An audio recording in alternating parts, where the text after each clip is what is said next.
Producer Joe here from the Working Fans Podcast. And at the Working Fans Podcast, this is just a podcast that three lifelong fans created to have a place to talk comedy and pro wrestling. Now, our comedy podcast releases every Tuesday, while our wrestling podcast releases every Thursday. We release bonus episodes under the moniker Working Fans Presents every now and then. You can find us on Apple Podcasts, Google Podcasts, Spotify, Breaker, any major podcast provider. The important thing is just please like, rate, review, subscribe wherever you listen to us. Now, we have started a new thing. We are now on Amazon and Audible. So those episodes release every Monday. And that's kind of going through the archives and just releasing our old episodes in a new area. So if you want to live through the process with us again, take that journey with us again, you can find us over on Amazon and Audible. Now, if you can't get enough of us in the audio form, check out our YouTube. It's youtube.com/C/Working Fans Wrestling Pod, or just search Working Fans Podcast on YouTube. We have the whole archive is up there. And if you listen to the Working Fans Podcast, you are more than familiar with the 531. That is our signature segment where we take your top 5 lists on a particular subject, vote it down to a top 3, and then debate it down to a top 1. Now, guys, if you want to hear 3 guys talk shit about comedy, wrestling, life, anything, you will enjoy the Working Fans Podcast.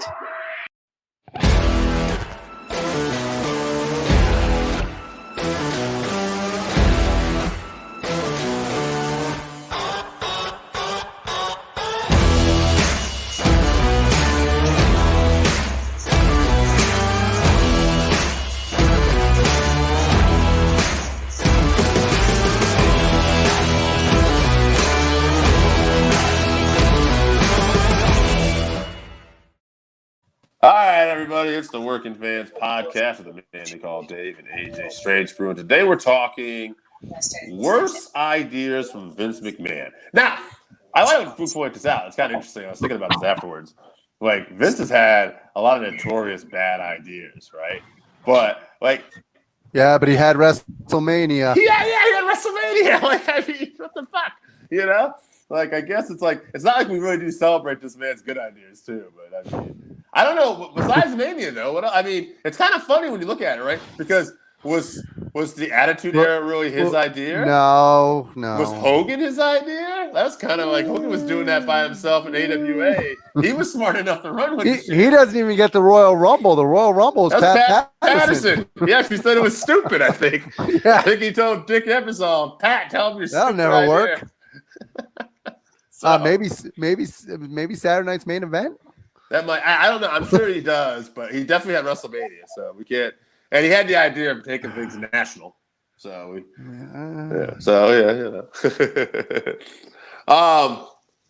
but hey, this is his bad ideas, and let's talk about. Might as well go with his strong suit. So let's go with his strong suit. Scott from Voluntown, the higher power, which you might remember when that was where it was rumored it was going to be Christopher Daniels was going to be the guy that Undertaker. But Vince felt he was too small. So Vince has put himself in the spot there. Yes. It was me, Austin. Katie Vick. That is where Kane apparently accidentally killed a woman, and then Triple H slept with her corpse. See, and this is something we have to do, is that sometimes it's not necessarily Vince's ideas, but what he allows to get on TV. Right. Because I'm sure somebody else wrote that. I hope that Vince wasn't sitting there going, I got an idea. Well, there was that rumor that Vince had the incest idea where he wanted to have like Stephanie. He was going to be the father of Stephanie's baby. Well, you'll hear more about that later. All right. That made someone else's list. Now, Scott's got the invasion. I don't think the invasion was necessarily a stupid idea, but the execution was horrible. Yeah, the idea itself was good. It was the how he ran through it. So unfortunately, Scott, I'm gonna disqualify that one. Boom. Yeah. But I do like this next one. Whatever the fuck Kevin Dunn does to make these shows unwatchable. That's great. I love it. So the idea of hiring Kevin Dunn. Yeah. Yes. Yeah. Well. All right. I got Mike Caldwell here.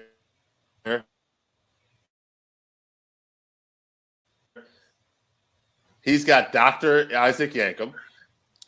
And then he's got Fake Razor and Diesel. What I like is that Glenn Jacobs, Kane, has made this list twice. I wish that I could fully agree with him on those, but as bad of ideas as those are they really Vince's worst ideas? Well, continuing on, he has the Gobbledygooker. There you go. And then, now you're going. And then I like this one. The XFL ... Hey, The Rock bought it. It's a good point. We'll see what happens. And then the last one, again, I'm going to go with like Scott, kind of similar too.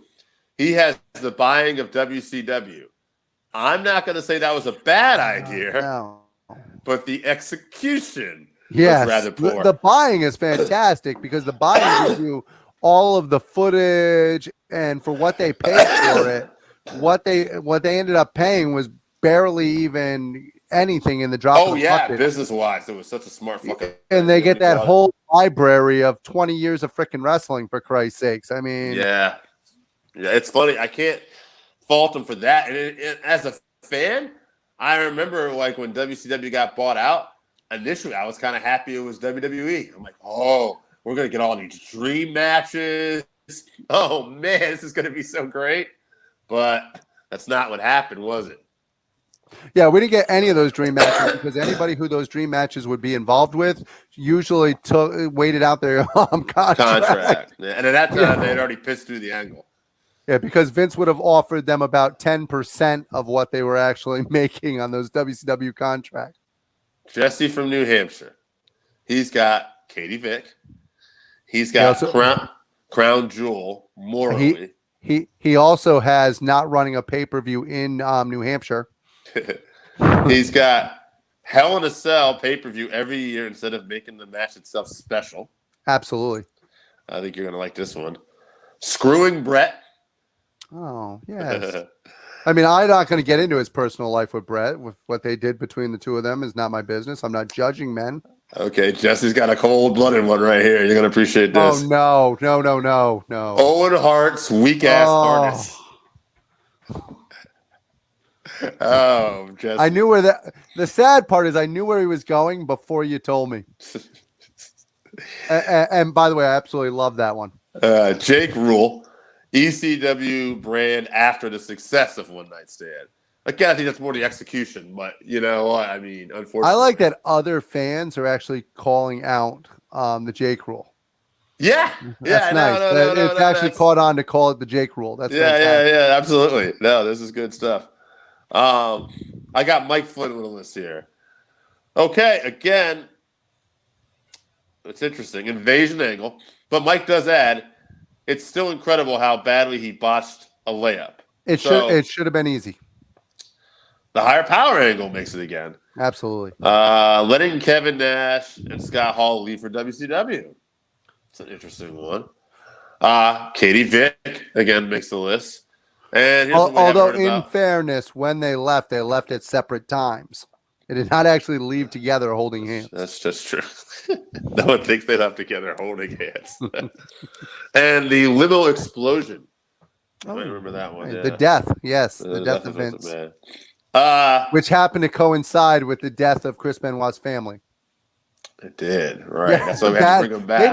Maybe just bad timing. Yeah, it was bad timing. Zach St. John, he's got Katie Vick. We're gonna have to put Katie Vick in the finals. Okay, here. First of all, I think you're forgetting to mention something. This is St. John's favorite. This is St. John's favorite baby boy. Yes. He's got Katie Vick. Here's a good one. The Brawl for All.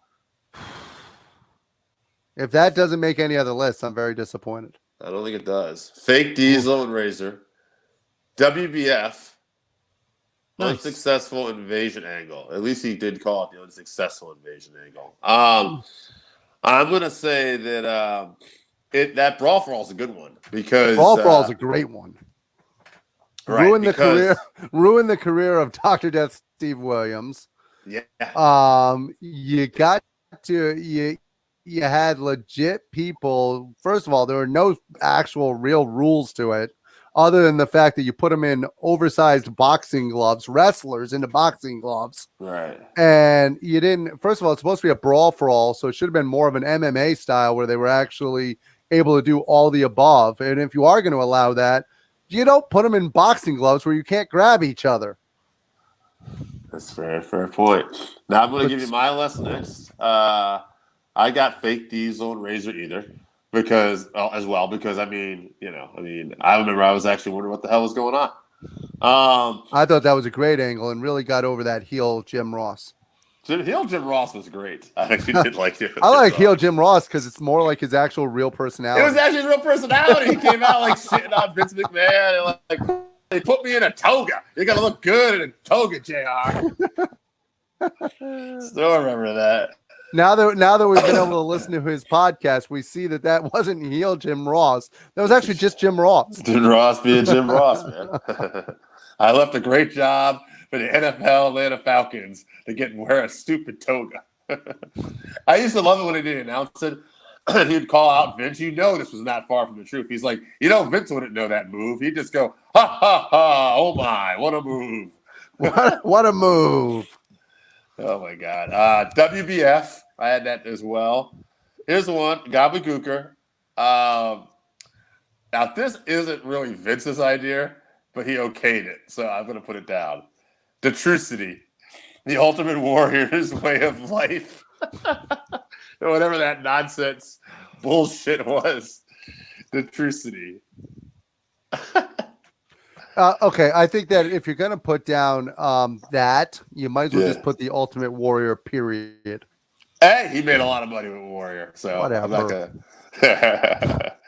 I realized I only have 4. So why don't you just throw the XFL in there since you stole my WBF also? I'm not going to take the XFL. Instead, I will throw, even though I did find it funny, I will say Vince Wrestling God. Well, also make my list. That almost made my list. Yeah, I can't imagine that really did a lot of good for them. So, all right, so we'll go to my list next. My list has something that almost came to fruition but didn't quite. It has the gold dust implants on it. Right. At one point, and many people have talked about this, including Dustin Rhodes and Bruce Pritchard. How at one point Vince McMahon had the idea that he wanted to actually pay for and to give Dustin Rhodes breast implants as gold dust. That would have been tremendous. Oh, I mean, he would have done his father and everybody proud. Everybody. Cody would be bragging on him. Hall of Famer. My God. The tits on my brother. Exactly. I got one for you that I haven't heard on anybody else's list. I heard the screw job. That's definitely a bad one. But to me, the allowing Bret Hart to film that documentary at the same time as you're doing the screw job, that to me seems like the bad idea, that to let another separate company that has no actual affiliation with the WWE. I have to say, though, and I'm a Bret Hart fan way back. I love the guy. But I do have to say, it did turn into the evil Mr. McMahon character, which made him a shit ton of money. Yeah, and it absolutely did. But I still believe that is not a good idea to have an independent company filming as you're screwing someone over. I agree. Isn't it funny, though, that all that taught us was the guy who got screwed over ended up having bad luck and struggled with his career and ended up having a stroke. And the guy who did the screwing ended up making like billions and becoming even more richer. It's incredible. So here's my third one on my list is one that I didn't hear on anybody else's list: ending the Undertaker's streak. Interesting. I think that's one of the worst ideas ever. I think they should have just left it intact. And if you were going to do it, use it to get over somebody who actually needs to get over. Brock Lesnar did not need to beat the Undertaker It did nothing for him. It did nothing for The Undertaker, and did nothing for that WrestleMania. Yeah, I agree. For the most part, I do think Brock got a little bit of buzz off of that at the time, but I don't think it was something Brock needed per se, and I don't think Brock is still riding that out. I also have one that didn't fully come into play, but always was a little borderline. I have the incest angle with Vince McMahon and Stephanie. They always seem just a little too close for my liking. Yeah, his bosom daughter. Yeah, my sweet Stephanie. It made me a little uncomfortable being a parent and having a daughter. There are certain things that you just don't cross, and that to me was one of them. And my last one, and this is one personally, and I don't know how much Vince had to do with it, but it did happen on his watch, and I think it ended up blowing up one of the competitors and making them even larger. However, it pissed off the crowd to a point where it was almost nuclear. Sheamus over Daniel Bryan in 18 seconds at WrestleMania. I think it did completely the opposite of what Vince was going for. I think Vince was just trying to bury Daniel Bryan. And I think that Bryan Danielson that you see today, as large as he is, part of that is because of what they did to him at that WrestleMania in 18 seconds. I will agree wholeheartedly with that. I don't think people look back at that enough. That attempted screwing that they did of Bryan Danielson is what turned that crowd around. It erupted that yes chant, which never died. Even to this day, they're still chanting yes. He's in another company now. He's back to Bryan Danielson. We're still chanting yes. Still follows him. And I'm telling you, that is one of the worst ideas that they ever had, was to take somebody because they didn't see it and just bury him in 18 seconds. I think that they thought it was all going to be about getting Sheamus over. This was going to be huge for Sheamus, but it did just the opposite. It did the opposite. Sheamus's career hasn't been the same since either. And I love Sheamus. I think Sheamus has had a very good career. Right. But has his career ever reached that point again where he's been that hot? No. And so you did the opposite. You buried the guy who you were trying to get over, and you got over the guy to a nuclear point, who you were trying to bury. So congratulations, Vince. Great idea. Yeah. I mean, honestly, I'm surprised that didn't make any other list, to be honest with you. Yeah, I think that's all forgotten because how successful he's been. Yeah. I'm still bitter about it. It still pisses me off to think about it. So it's so funny. I do remember that moment. I was so pissed off that too. So off camera, we talked about something. I'm just going to drop this in you real quick. We talked about good ideas that Vince had. One of the few good ideas that Vince had, and this is just my opinion, was allowing CM Punk to do the pipe bomb. Yeah. Right. I think that has to be thrown in there because I don't think CM Punk gets to where he is without the pipe bomb. So it is interesting too, because that's another thing though. I don't think they thought it was going to get over as much as it did. No, I think that they thought that the WWE fans would turn on Punk for how dare you talk about our company that way. And boy, did they misread that.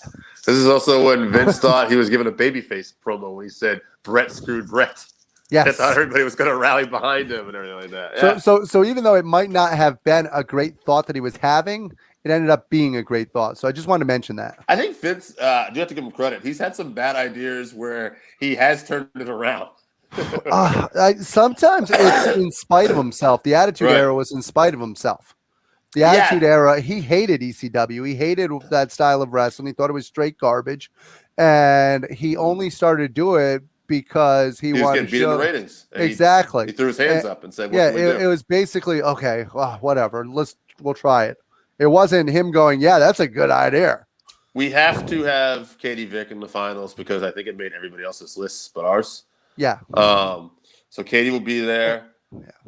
I think the fake Deezer and Razel made a ton of lists. The invasion angle made a lot of lists, but I'm not going to put everybody's list in there. So I'm going to go with fake Diesel Razor. Because I think the invasion angle was a good idea. I can't do the invasion angle because the idea itself was not bad. It was the way it was implemented. Yeah.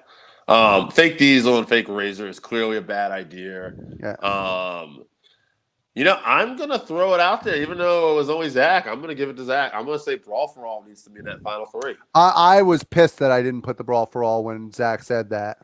Yeah. And I'm not gonna lie to you, I thought about actually saying Brawl for All once he said that, but I stayed true to my list, unfortunately. And while I'm very happy that I got the documentary and that I got Bryan Danielson in there, Brawl for All was just such a garbage idea. Yeah, because you ended up hurting a lot of like actual wrestlers. Yeah, people legitimately got hurt. The Godfather got a legitimate injury. You had freaking the end of the career for Dr. Death. Yeah, and we set this whole thing up by taking Bart Gunn, who won it as your legit tough guy, and you put him in there with Butterbean. Instead of he didn't make it even he wasn't allowed to wrestle, or if he was, had to box him. Yeah. And this ended up with Bart getting knocked out in a few seconds. So here's the funny thing is, I don't know if you're aware of this or not. They actually fought again in Japan. Did they? Yeah, they ended up fighting, and it was a much closer match. And the reason why is in Japan, they made it more of an MMA style. Mm-hmm. So Bart Gunn was able to move. He didn't have the heavy boxing gloves on. He had the MMA style gloves on. I imagine Bart probably learned too, because I know Bart, part of the thing was Bart was knocking people out. And I think he got in his head that he could just go out there and knock someone out. Whereas that's all Butterbean did. Butterbean was just a big guy who you come in at him, he hits you with a haymaker, and you're knocked out. And Butterbean was a tough guy, but Butterbean at that point had been doing actual real boxing for quite a while, and Bart didn't have that same experience. So what do you think was going to happen? I mean, it was just an all-around bad idea. You put him into a circumstance that was no win. I think I want to argue with Fake Diesel and Fake Razor a little bit too, because that's an interesting one. What good did we think was going to happen out of that? I don't think that it was necessarily that it wasn't a bad idea. I agree with you 100% that it was a bad idea. I just don't think in the great scheme of things that it did enough damage to be one of his worst ideas. Okay. I think people just didn't give a shit one way or the other. To me, that's not catastrophic. Okay, so whereas what he did with like the Brawl for All is catastrophic. What's the worst idea then, Katie Vick or the? Once again, the reason why Katie Vick and the same reason why the Hand or Dr. Handy the same reason none of that stuff makes my list is because it doesn't affect viewers. Viewers didn't turn away because of it. People didn't not watch the show because of it. They didn't think it was horrible. Nobody got hurt. So to me, Brawl for All is the clear winner out of that group. If you want to come to me and say that I hit for great horrible ideas, I'm more likely to go for your WBF, which opened the door for Luger to come in and just was horrible. Lord knows how much Ico Pro they got stuck with. I don't. Who would you say is the worst idea though out of the other two? The other two, Fake Razor, Fake Diesel, Katie Vick. Katie Vick is just in such bad taste. Okay, so that'd be our number two. It's funny you said turn viewers away because that reminded me it wasn't his idea. But I believe whether it was Bischoff or whoever who had the idea to tell Tony Schiavone, which they thought was going to be a good idea. Oh, God. If you want to go through, we can do this next time. We can go over Bischoff's top 5 bad ideas.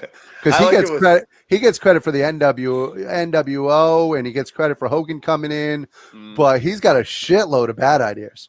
Yeah, and some of those ideas were really good, turned into bad ideas. The NWO ended up being horrible towards the end. I mean, he got a good 2-year run out of it. Yeah. Because it started 95 and ended up running through to 97 was its hottest year. Yeah. So you got to it's hard to say that anytime you ride anything, eventually it's got to die. Right. Hulkamania had a great 4-year run in the 80s. Eventually it dies. I think the problem was, though, they kept that going in 99. So it was 2 years after the fact that thing was already dead. Well, that's what I'm saying is eventually, and when you water it down by having 50 members, it's hard to. I do think, though, telling the audience Mick Foley's going to win their world title. That's going to put some buttons. That was a bad idea. Yeah. That was not understanding how much your audience appreciates Mick Foley. Yeah, loved this guy. Yeah. Because they would do that stuff before. They would give away raw results and stuff. And probably they didn't get any backlash at it. And everything was probably positive and people didn't like it. It's fine. They didn't lose any viewers. They were hot. But, man, I mean, that was a show they were actually, I think Foley put up, they were actually winning at one point in the ratings. They had a good storyline going, and then, boom, people turned Dave, away. I'm not going to lie to you. That's the best idea you've had all day, and I think that we should end on that. Well, okay. We'll be right away. We're doing a system number. That will definitely be coming up soon. In fact, I do have to say this. I know we can actually get a list. Joey probably wants me to start doing this, and I don't think absolutely. Let's give him a list ahead of time, guys. So get us a list for the top five worst ideas by Eric Bischoff, and we'll try and compare those once we get those top five together. Maybe we'll compare and see who had the worst ideas between Bischoff and Vince McMahon. But I will tell you this: after this, our next two lists we're going to have are going to be your top 5 current baby faces. Oh, after this airs, that'll be the next week, and then for our holiday, we're going to have Thanksgiving wrestling events. Your top 5 Thanksgiving wrestling events. So, I can't wait to see who the other 3 are, other than CM Punk and Bryan Danielson. This should be great. Top 5 baby faces. Yeah, man. Punk, Danielson. I mean, hell, AEW might have most of them. Guevara's up there right now. Hangman Page is up there right now. Isn't that weird that WWE's become like a heel company? It has. It's become a heel-based company. Yeah. Big E. Hell, one of the people who gets the most cheers is Roman Reigns, and he's a heel. Yeah. Well, we'll talk about that in the future. On that note, acknowledge us. We're out. All right, everybody. It's the Working Fan Podcast with the man called Dave. I got Chevy with me today, and we got William Walley. He is part of the World of Walley podcast, and he is going to tell us all about the world of Walley. Walley, how are you, man?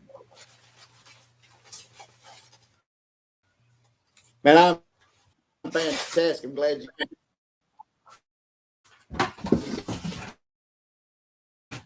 guys were kind enough to put you. Hey, no problem, man. What made you start to do a podcast anyway? Well, a lot of folks when they hear about my origin story with the show, they look at the date of my first episode and go, "Oh, it was pandemic, man. That dude, the pandemic was going on. Everybody started a podcast. Like, I don't remember it was some crazy number, like 1 million podcasts were started during the pandemic. That's not exactly true. I was always a natural storyteller. I used to always love to tell stories, and friends of mine enjoyed it, and they're like, "Hey, man, you ought to at least record this stuff. This is some funny stuff. You got some really crazy tales to tell." And I'm like, I don't know about that. And then the more I thought about it, I said, I looked up, I just did a random internet search one night, and I stumbled across how easy it was to start a podcast, about hosting and all that. I thought that'd be very difficult, very technical type stuff that I had no idea what to do with. And it really wasn't. Matter of fact, we were chatting before we got started how easy it actually is to start a podcast. Maybe that's why there's 3 million or ever what the number is now. So here's where biggest mistake. Here's one thing. Anybody listening to this wants to start a podcast. This is the best advice I can give. Do not do anything that I'm about to tell you because I did everything wrong to start. I did not research. I did not prepare myself to do a podcast. I did not look into anything that resembled revenue stream from a podcast. I didn't do anything right. So if mine would be considered successful, and some people do consider my successful at this time, I don't know how it happened because I had nothing to do with it. I still don't have anything to do with it. I'm fortunate enough that I get a chance to talk to other people, and they help drive numbers, I guess is the only way I can explain it. But mine started back in the very end of January 2020. I actually was kind of kicking the idea around Christmas of the year previous. And then less than a month later, I had recorded an episode. I listened to it 3 times, and I thought, it's just not going to get any better, so I might as well publish it and see just how bad it is. And my first episode was, talking about a couple things that I love. It talked about, the topic of it was called Rodgers and the Reckoning. And the Rodgers that in question is Aaron Rodgers, who is quarterback of the Packers. I had a chance to encounter with him a few years previous and some different things I did, from work experience, and found him to be an extremely charming and engaging guy, which is not how he's perceived in today's world. And it was just kind of a conversation with myself about things I would have done differently, when I talk to him now in relationship to when I talked to him then. And that was kind of the genesis of the whole project. I'm not 100% sure at the time of this episode. I'm probably sitting around 120 actual episodes at this. Like I said, I did everything wrong. I tried to do multiple episodes in a week, and I found out that was extremely too much to try to do and have a real job. And you guys, I'm not making big money like you guys are in the podcast. I have a real job. So I kind of pared that back. I went back to one episode a week. I do that on Fridays. It drops at midnight every Friday.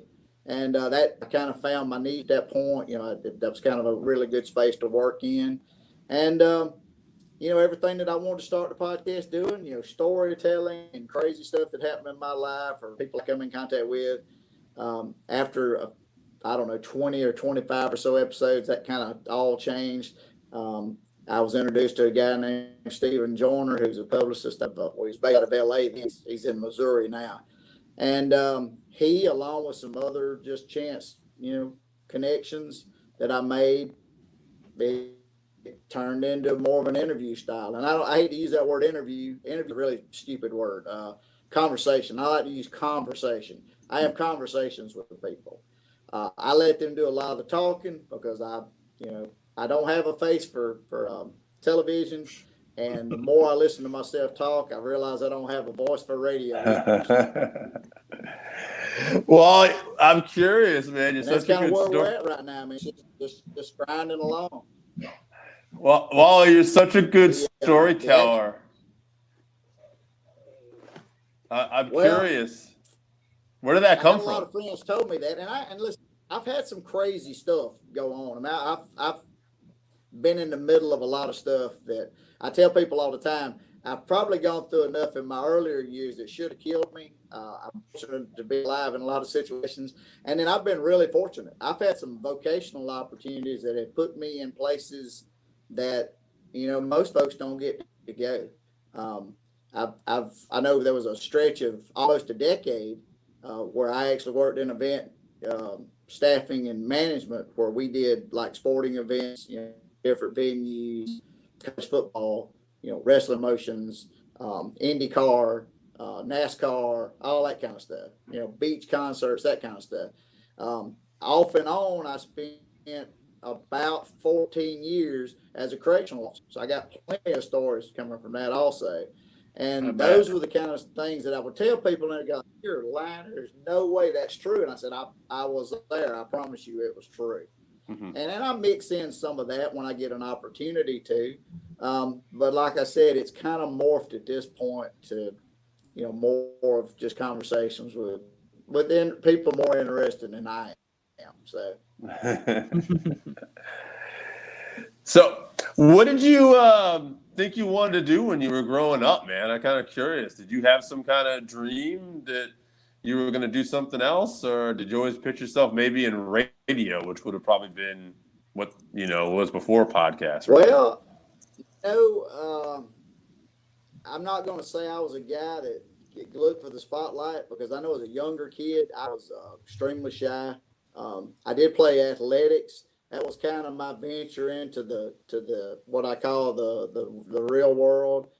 Because I was a jock in high school. I wasn't that popular jock. I wasn't the quarterback jock. I was a lineman jock. I was not the basketball point guard. I was the guy that was down there grabbing rebounds. I was on the baseball team. I'm not going to stand out, but I was a really good ball player. I had the potential to be a Division I baseball player. I mean, I was talented enough to do that. Shoulder injury kind of derailed that. That and use of some drugs and alcohol didn't help the situation. But I don't know. I kind of dove into that world thinking that maybe that's how you reach that level of popularity in high school that everybody looks for. And I did. I experienced some of that. And then I realized in retrospect that that's not what I wanted in the first place. That's being a popular kid in school and being a successful adult those are polar opposites of each other. I know very few folks that were the center of the room in high school that end up being the center of the room in the boardroom. So Right. that's a life advice for some of your younger listeners right there that think TikTok is the way to go. TikTok's not the way to go. And don't follow the advice of the Kardashians because they don't know anything. I love it. Hey, just out of curiosity, I think we were talking before. You've met some pro wrestlers through the years. Like you were, I think, growing up around that Mid-South area. Tell me some stories about that. Well, the craziest thing of all is I've been a wrestling fan since I was 5 years old. I mean, and I'm 51, so I've been doing it for a while. I've rooted for guys that you guys aren't even old enough. I mean, y'all might have saw them on an old, archive clip somewhere, but I actually watched some of these guys live. I remember one of the few memories I have of my grandfather, my maternal grandfather, was he passed away when he was 75 years old, and I was 5 when he passed away. So I remember going out to their house, and they lived way out in the country. We lived in town or in the city, and we would sit at our local time here was 12:30 p.m. This is Central Standard Time, and from 12:30 p.m. until 1:30 p.m. you did not disturb this mild, meek, mild-mannered, meek older gentleman because Mid-South Wrestling was on, and you did not disturb him for any reason. We sat, and it was usually in the summertime, and we ate our slide of sandwiches, and we drank our sweet tea, and he screamed at the television, which was weird because I'd never heard the man raise his voice. Like I said, older soul, but he truly was immersed in that world. Like he truly believed that Hacksaw Jim Duggan and Skandar Akbar physically hated each other. Like there was, Hacksaw stood for everything that was good, and Skandar Akbar, and his what's it called, Demolition Incorporated was Devastation. Devastation. Yeah, that was it. And it was weird. I mean, he was not a racist individual. He got along with everybody, but because one of his favorite wrestlers of all time was the Junkyard Dog, which he's actually from the state of Mississippi. It's where I originate from, and the JYD and Hacksaw Jim Duggan. I'm trying to think some other ones. That Wildfire Tommy Rich was a big fan of Wildfire Tommy Rich. It's just weird.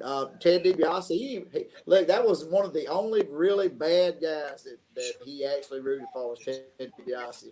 And that was way back when he was a heel before he became one of the most famous heels of all time, the $1 Million Man. But that was some of my first memories of my grandfather, or some of my only memories of my grandfather. Like I said, he passed away when I was 5. And then as a teenager, I remember working at a local gas station that an aunt owned, and I was working a midnight to 8 shift. I just got my driver's license. I was like 15 years old, and I was an independent man. I had a car, and I had money in my pocket, and I had a job, and I not like a lot of my friends. I was successful, I thought, but I was working a midnight to 8 shift at a gas station. That shows you perspective. So at about 4 o'clock one morning, I guess it'd be a Sunday morning now. It would have been a Sunday morning.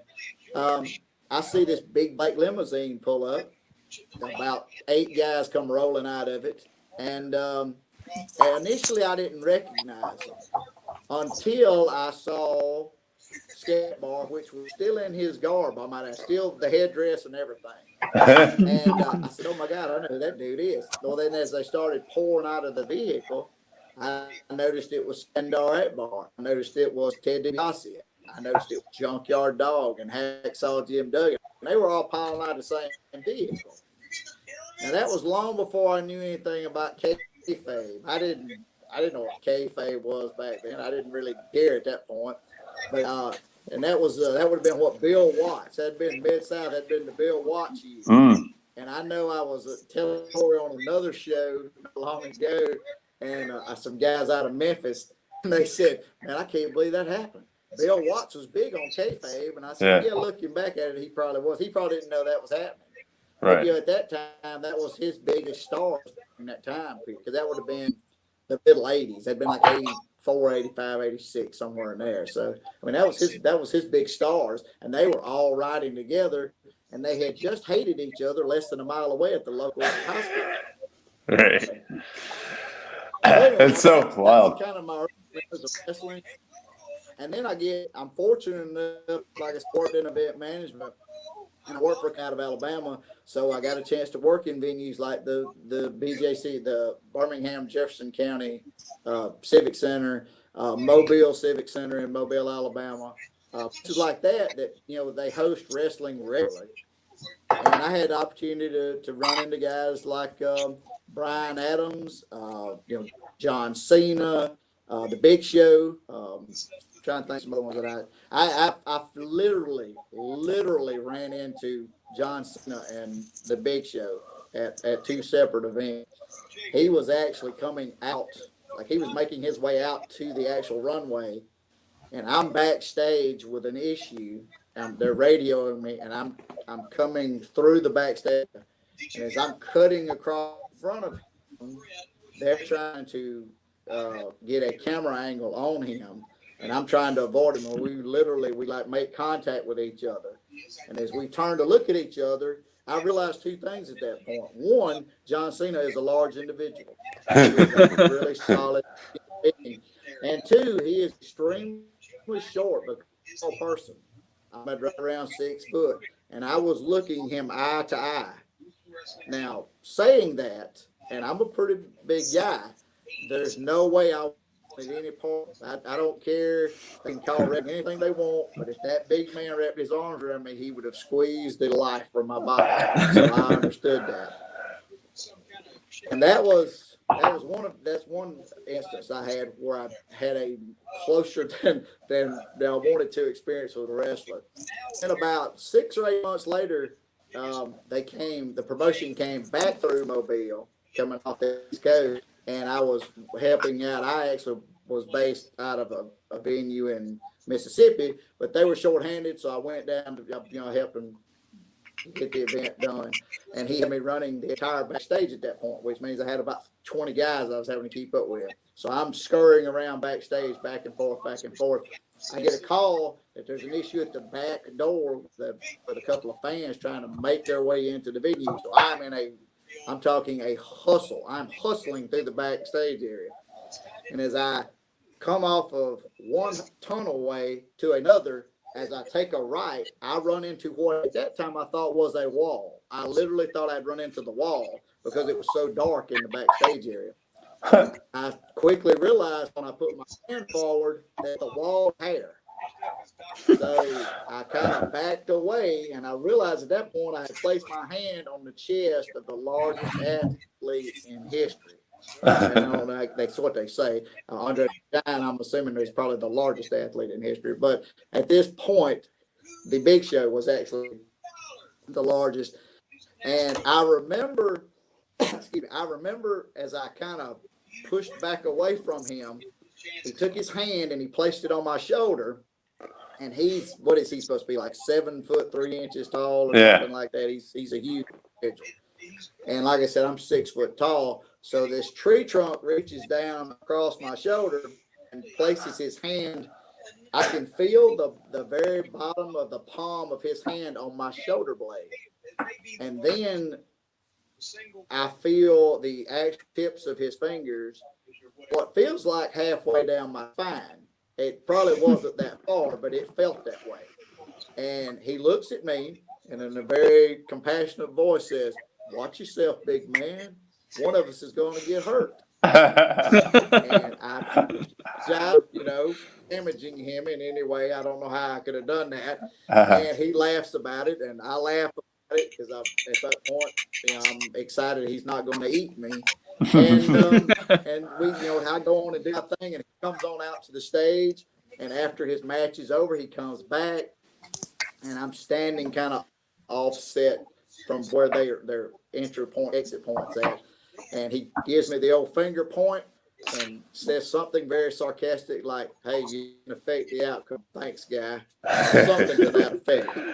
And, from that point on, I had my Paul White, Big Show moment. I'm pretty sure if you ask him about that, he wouldn't remember it. Every one of those memories I'll never forget.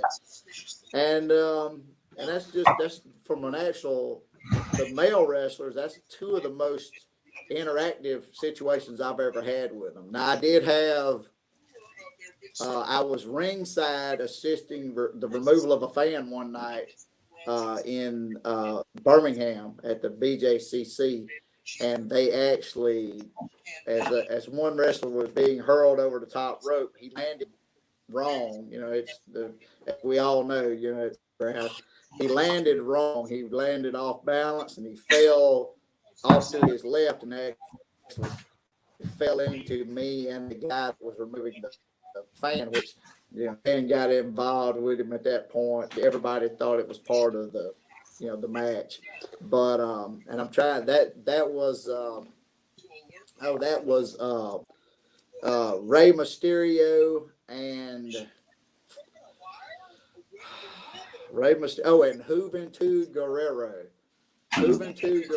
Rey Mysterio flipped Juventud Guerrero over the ropes, and he got hung on the ropes coming over and landed wrong. And of course, Juventud Guerrero was then laying across me as I'm trying to get the man who is indicated called Juventud Guerrero off of me at the same time. So that's just some crazy interactions. And then, of course, one of the funniest things that ever happened, I got stuck one night in the Mobile Civic Center, escorting AJ Lee, who everybody knows a wrestling fan knows who AJ Lee is. I got stuck escorting AJ Lee all over the venue. I don't even remember what the reasoning was. Some kind of heat. It was an angle they were running. She was getting some kind of heat from a wrestler, and the fans were giving her a lot of grief outside the venue. So every time she stepped, especially when she stepped outside the venue to her rental car, I had to escort her to her rental car, make sure she got what she got, got her back in. So that's just some weird interactions I've had with them. So that's pretty good, man. That's really good. Just a run of the mill. Hey, that's just a run of the mill 9 to 5 kind of thing. It's no big deal. So, I love the Big Show story the best. That's awesome. You asked me. I did have Brian Adams throw up on my shoes one time. Well, not my shoes directly. The guy beside me, he came in extremely intoxicated one night at one of the venues, and he called on the guy beside me. He didn't get on my shoes. I got out of the way quick enough. He said, they asked him, was he okay? And he said, I don't feel quite right. And then the next thing you know, he is like barfing all over my guy's shoes. So the promotion ended up buying my guy some new shoes and a new pair of pants because it like ruined his outfit. So it's pretty hilarious. So because he didn't throw up on me. So you asked me, Wally, on your show who my Mount Rushmore of wrestlers were. So I will return the favor. I'm curious, who are your Mount Rushmore? Yeah, that's a good question. Whoever asked that question. Yeah, that was a good question. Smart guy. Good question. So who is my Mount Rushmore? Absolutely. Okay, question. Are we talking historical significance, or are we talking about impact? Like sport, the impact to the sport? I'll say historical significance. Okay, historical significance. Historical significance would be Gorgeous George. Gorgeous George brought an element of theater that had never been seen to this point before. Probably Mick Foley. No, I don't want to disrespect this guy. Terry Funk. Terry Funk brought an element of professional wrestling that will never be equal. listen, Mick Foley is one of the greatest ever at what he did, but he'll never touch Terry Funk. Probably, and you guys will probably slaughter pick. He's always kind of been a favorite of mine, and I feel like he had quite an impact on the sport. Is the Undertaker? Oh yeah, because I remember watching the Undertaker years ago when he was just a big, uncoordinated, freakishly gifted athlete, and he had no idea what he was doing, and he was still a guy that you knew eventually they were going to find what they need to do with him. And you can't tell me that every time you hear the bell toll now, you don't jump up out of your chair and think, there's no way this dude's fixing to walk down the runway. That guy, he's that guy. And then probably Stone Cold Steve Austin. Because Stone Cold Steve Austin was a guy, in my opinion, that saved WWE as a company back during the Monday Night Wars, because WCW was absolutely destroying them in the rings, destroying them. And Stone Cold Steve Austin said, you know what, Vince, put it on my back. I'm going to carry you guys. Now, he's also in my top 4 impact to the industry, and that changes a little bit. But from a historical standpoint, I got to go with those 4 guys. And like I said, I'm a little older than you guys are, so I mean, I'm jumping back to some guys, you know, that I got a chance to actually watch. Now, I mean, there's other guys. I mean, there's guys like John Cena. You know, John Cena. People hate on John Cena every day, but if it would not have been for John Cena, he was there carrying the torch for WWE when everybody else had left. They had bailed out and hit the road. So I don't hate on the guy. I'll be honest with you. He's not the best wrestler I've ever seen, but that guy brought the juice every night, helped keep the WWE afloat until they kind of got their footing again, or until Vince decided, the hell with this, I'm just going to buy it. I got one more question for you, Wally. What are your goals for podcasts right now, for your podcast? Oh, I want to be Joe Rogan. There you go. I joke. That's a good goal. People said, people told me, they said, well, what are you trying to be? I said, well, I want to be a clean version of Joe Rogan. Is what I want to be. I don't, I'm not into all that. Joe Rogan is he's a above average interviewer. I mean, I'm not going to take anything away from him. I see a lot of content he puts out. If they would just kind of clean it up and streamline it a little bit, it would be amazing. But a lot of the stuff, sometimes he goes a little too far off the rails with some of his conversations and discussions. But Joe Rogan type numbers, or somebody like Pat McAfee. I have a little bit of sports knowledge. He's been able to parlay his sports knowledge and his pop culture kind of morphed the two together and made a pretty interesting little show. I want to be the very first William Walley. I don't want to be the next Pat McAfee or the next Joe Rogan. I want to be the very first William Walley. I want people to listen to my content and go, you know what, that old country boy from Mississippi break down stereotype. He's not barefoot and stupid hick. He's a decently educated individual that has opinions, formulated opinions. He's able to defend them with facts. This day and time, you don't have to. You can just make stuff up. You don't have to have facts to back it up. And I deal with a lot of issues. I have guests on my show. We talk about a lot of. I'm very diverse in the variety that I show my listeners. Now it's my little podcast is just steaming along. We're doing. I think, considering I don't know what I'm doing, and I'm not bragging on my numbers because I don't know what to compare them to. at this moment that we're sitting in right now and we're talking, which is, what is this? This is October 17th. I'm probably sitting somewhere between 55 and 60,000 downloads. I've been doing this since January 2020.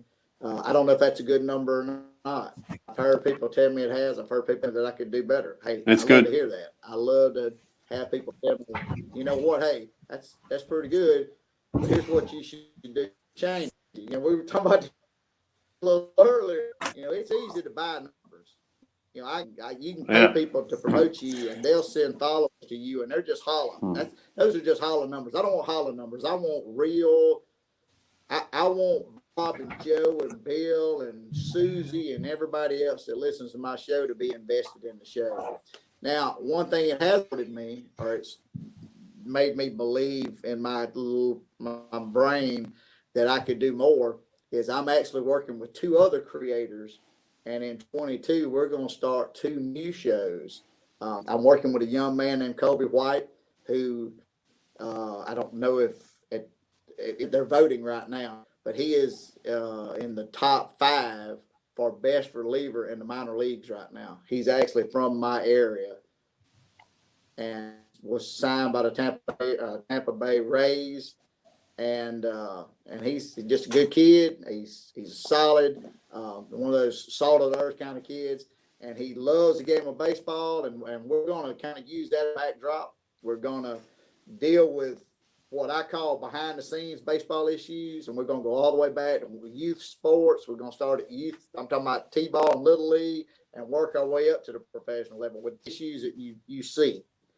And then another gentleman, a guy named Kelly Kopp, he is actually an evangelist out of the state of Oklahoma, and we're going to do a faith-based